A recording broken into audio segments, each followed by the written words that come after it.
الحمدللہ دارالعلوم غوثیہ قادریہ کے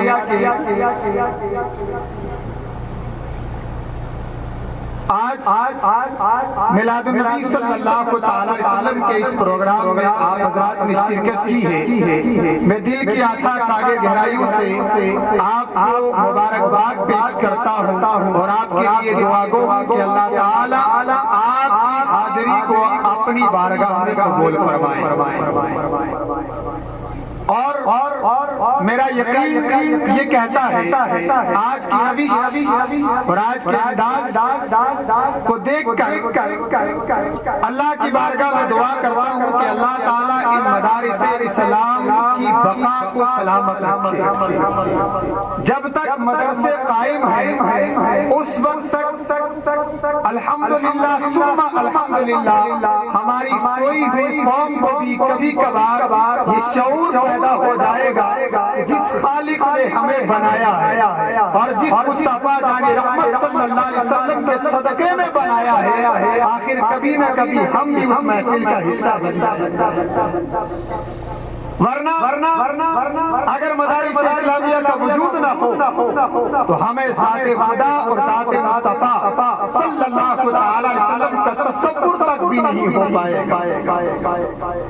ورنہ آج کے حالات مدارس اسلامیہ پر جس طرح کی نظریں رکھی جا رہی ہیں اور مدارس اسلامیہ کے تعلق سے جس طرح کی نوٹیفیکیشن جس طرح کی اسٹیٹمنٹ آج معاہدین اسلام کی طرف سے روز بروز آیا کرتی ہے وہ دن دور نہیں ہے کہ مدارس اسلامیہ پر بھی پابندی لگنے کے دن آنے والے. ایک بڑے عظیم شاعر گزرے ہیں انہوں نے حالات حاضرہ کو مد نظر رکھتے ہوئے کہا تھا کوئی یاجوج دکھتا ہے کوئی ماجوج دکھتا ہے. بولے سبحان اللہ. کوئی یاجوج دکھتا ہے کوئی ماجوج دکھتا ہے. کس کو؟ یہ جو مدارس اسلامیہ میں پڑھنے والے طلباء کرام یہ سفید لباس پہننے والے یہ سفید امامہ اوڑھنے والے یہ بڑی بڑی ٹوپی پہننے والوں کو آج دنیا یاجوج اور ماجوج کے نام سے تشریح دیتی ہے. کوئی یاجوج دکھتا ہے کوئی ماجوج دکھتا ہے. وہ پاگل ہے اپنے آپ کو اس عہد کا معبود لکھتا ہے. ارے اسے کہہ دو یہ ذرے امن کی تبلیغ کرتے ہیں. اسے کہہ دو یہ ذرے امن کی تبلیغ کرتے ہیں. وہ کیسا پاگل ہے جو یہاں کی ریت کو بارو. اسے کہہ دو یہ ذرے امن کی تبلیغ کرتے ہیں. وہ کیسا پاگل ہے جو یہاں کی ریت کو بارود دے.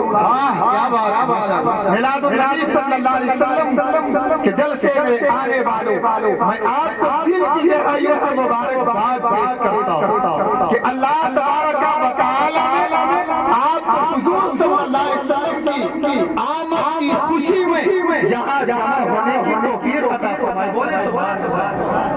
ورنہ علماء کرام کا جمع غفیر یہاں بیٹھا ہے. میں ایک روایت بیان کر کے آج آنے والے اور نہ آنے والوں کے درمیان میں روایت حدیث رسول چھوڑ کے جاؤں گا. اور الحمدللہ آپ یقین کبھی رکھیں کہ ہم جو مصطفیٰ کی میلاد میں آئے ہیں یہ اللہ نے ہم پہ کرم کیا مصطفیٰ کی محفل کا حصہ بنا. ورنہ مفتی صاحب سے آپ نے سنا علماء کرام سے آپ نے سنا میلاد النبی صلی اللہ علیہ وسلم کے تعلق سے ثبوت اور قرآن مقدس سے جلوس اور جلسے کو جھنڈی لہرانے کا ثبوت یہ تو الگ بات ہے لیکن یہ بات آپ یاد رکھیں. ہم میلاد النبی صلی اللہ علیہ وسلم کے اس جلسے میں شریک ہوئے ہیں. علماء کرام کا خطاب سنتے ہیں اپنے مہمان عظیم کے ساتھ مصافحہ اور معانقہ کرتے ہیں. اب پتہ نہیں یہ ہمارا مصافحہ ہمارا یہ معانقہ ہمارا یہ ان کے دعوت کو چومنا ان کے لباس اور ان کے جبے مبارک کو چومنا آیا کیا یہ ہمارے لیے کوئی ہمارے لیے کیا ہماری بخشش کا ذریعہ بن سکتا ہے یا نہیں بن سکتا ہے؟ تو آؤ فرید الدین سے پوچھتے ہیں۔ فرید الدین عطار فرماتے ہیں ایک فاسق و فاجر شخص کا انتقال ہو جاتا ہے، بڑا گنہگار تھا، بڑا بدکار تھا، بڑا خلاکار تھا، لیکن جب انتقال ہو گیا چند دنوں کے بعد ایک بزرگ نے عالم خواب میں اس کو دیکھا اور خواب میں اللہ کا بزرگ پوچھتا ہے اے بدکار بتا تیرے ساتھ میرے رب نے کیا معاملہ کیا ہے؟ اس نے کہا بس اللہ نے مجھے معاف کر دیا۔ بولے سبحان اللہ، اللہ نے مجھے معاف کر دیا۔ اب وہ بزرگ کہتے ہیں بتا تیرا عمل کیا تھا جس عمل کی بنیاد پر رب نے تجھے معاف کر دیا؟ اس نے کہا سنو میرا کوئی عمل نہیں تھا، میں بدکار تھا، خطاکار تھا، قصوروار بھی تھا، میرے پاس کوئی عبادت اور ریاضت نہیں ہے، نہ لمبے لمبے سجدے ہیں، نہ اطاعت و زہد و تقویٰ تھا، کچھ نہیں تھا۔ ایک دن میں گناہ کے عالم میں جو مبتلا تھا، گناہوں میں ڈوبا ہوا تھا، میں نے دیکھا میرے سامنے سے حضرت بہاؤالدین زکریا ملتانی گزر رہے تھے اور کچھ چاق و مریدین کا قافلہ ان کے ساتھ تھا، کوئی جوڑے مبارک کو چوم رہا تھا، کوئی ان کے جوڑے آسن مبارک کو چوم رہا تھا، کوئی ان کی جوتی کے نیچے لگنے والی خاک کو چوم رہا تھا، کوئی دامن کو چوم رہا تھا۔ میں آگے بڑھا، اسی گناہ کی عالم میں بھی گیا، میں نے بہاؤالدین زکریا ملتانی کے جوتے مبارک کو اٹھا کر اپنی پیشانی سے لگایا، اللہ نے مجھے معاف کر دیا ہے، اللہ نے میری بخشش کا ذریعہ بنا۔ نعرہ تکبیر، نعرہ تکبیر، نعرہ رسالت، نعرہ رسالت۔ سنیں آپ ایک بزرگ کے ساتھ مسافر کا یہ عالم ہے، ارے کسی بزرگ کے دامن کو پکڑیے گا تب جا کے پتہ چلتا ہے یہ بزرگ کتنا بڑا پہنچ کا آدمی ہے، یہ کتنا بڑا دور اندیش شخصیت ہے۔ اسی لیے ہم یہ کہا کرتے ہیں اگر دین سیکھنا ہے کسی ادارے اور یونیورسٹی میں جانے کی ضرورت نہیں ہے، بڑے بڑے دنیا میں مشہور ادارے ہیں، مت جائیے گا۔ ارے علم کے ساتھ ساتھ میں اگر جو ہے ادب سیکھنا ہے اولیاء کاملین کے دروازے پہ آنا پڑے گا۔ علم اگر تمہیں مدارس سے ملے گا، علم پہ 10 برس حاصل کرنے کے لیے تمہیں اولیاء کاملین کا دامن تھامنا پڑے گا، تب جا کے علم میں کامیابی مل سکتی ہے۔ دوسری روایت آپ کے سامنے پیش کر کے میں رخصت ہو جاؤں گا۔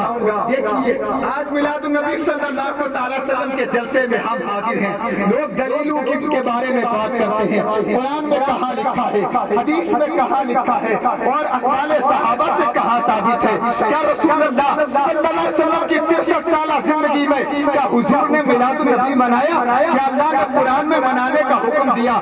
اس لیے ہم کہتے سنو پہلا سادہ سا جواب جو آپ کے لیے ہے وہ سادہ جواب یہ ہے، ارے عاشقوں کو میلاد مصطفیٰ صلی اللہ علیہ وسلم کے جو ہے منانے کے لیے دلائل کی ضرورت نہیں پڑتی ہے، بلکہ عاشق کو بنا دلیل کے بھی مصطفیٰ جان رحمت صلی اللہ علیہ وسلم پہ اپنی جان نچھاور کرنے کے لیے نعرہ تکبیر، نعرہ تکبیر۔ دوسری بات اگر کوئی پوچھے میلاد النبی کہاں لکھا ہے، سادہ جواب یہ ہے، ارے ہماری جو ہے ہماری والدہ نے کہ گتھی میں ہمیں وہ پیار سکھایا ہے، جو دودھ پلایا تھا وہ دودھ وفاداری مصطفیٰ میں پلایا تھا، ہماری ماں نے ہمیں مصطفیٰ جان رحمت کے پیار کا دودھ پلایا ہے، تمہیں مصطفیٰ کا میلاد مناتے رہے۔ بے شک۔ تیسری بات کہاں لکھا ہے، سادہ جواب سنیوں کے مقدر میں لکھا ہے، بولے سبحان اللہ۔ اور اب چوتھی بات اگر کوئی پوچھے میلاد کا ثبوت کہاں ہے، قرآن میں کہاں ہے، میں کہتا ہوں قرآن محبت رسول میں، قرآن میں ایک مقام پر نہیں، 2 مقام پہ نہیں، 3 مقام پہ نہیں، بلکہ 49 مقام پر اللہ نے میلاد مصطفیٰ کا ذکر کیا۔ بے شک سبحان اللہ۔ کتنی مقام پر؟ 49 مقام پر میلاد مصطفیٰ صلی اللہ علیہ وسلم کا ذکر ہے۔ دوسری بات یہ سنیں، قرآن اٹھائے اللہ رب العزت فرماتا وَاذْكُرْ فِي الْكِتَابِ مُوسیٰ وَاذْكُرْ فِي الْكِتَابِ مریم وَاذْكُرْ فِي الْكِتَابِ ابراہیم وَاذْكُرْ فِي الْكِتَابِ ادریس وَاذْكُرْ فِي الْكِتَابِ اسماعیل۔ اسی طریقے سے تمام انبیاء کا ذکر اللہ نے قرآن میں کیا ہے، ان کی پیدائش کا ذکر قرآن میں کیا ہے۔ ارے نادانو سنو، جس قرآن میں تمام انبیاء کی ولادت کا ذکر ہو، کیا اس قرآن میں مصطفیٰ کی ولادت کا ذکر نہیں ہو سکتا؟ ارے اگر قرآن میں موسیٰ کی پیدائش کا ذکر ہو رہا ہے تو مصطفیٰ جان رحمت صلی اللہ علیہ وسلم کی میلاد کا ذکر کیوں نہیں ہوگا؟ بولے سبحان اللہ۔ اب آخری بات بتاؤں گا، عاشق ہو جو عاشق کے ہاتھ اٹھا کے بولے سبحان اللہ۔ عاشق ہو ایک جواب یاد رکھنا، جب بھی کوئی تم سے پوچھے میلاد النبی صلی اللہ علیہ وسلم کے منانے پر تمہارے پاس دلیل کیا ہے، جواب ایک ہی دینا، عاشقہ را بدلیل چے کار است۔ عاشقوں کو دلیل کی کیا ضرورت ہے؟ ارے عاشقوں کے لیے اس کے مصطفیٰ کے لیے کوئی دلیل نہیں ہے۔ ایک دلیل یہ بھی بتا دوں، صحابہ کرام نے حضور صلی اللہ علیہ وسلم کا کھول مبارک پیا ہے کہ نہیں پیا ہے؟ بولے سبحان اللہ۔ ام ایمن نے حضور کا بول پی لیا، عبداللہ ابن مبارک نے حضور کا خون مبارک پی لیا، دیگر صحابہ نے حضور صلی اللہ علیہ وسلم کے غسل کے پانی کو پیا، وضو کے پانی کو پی لیا۔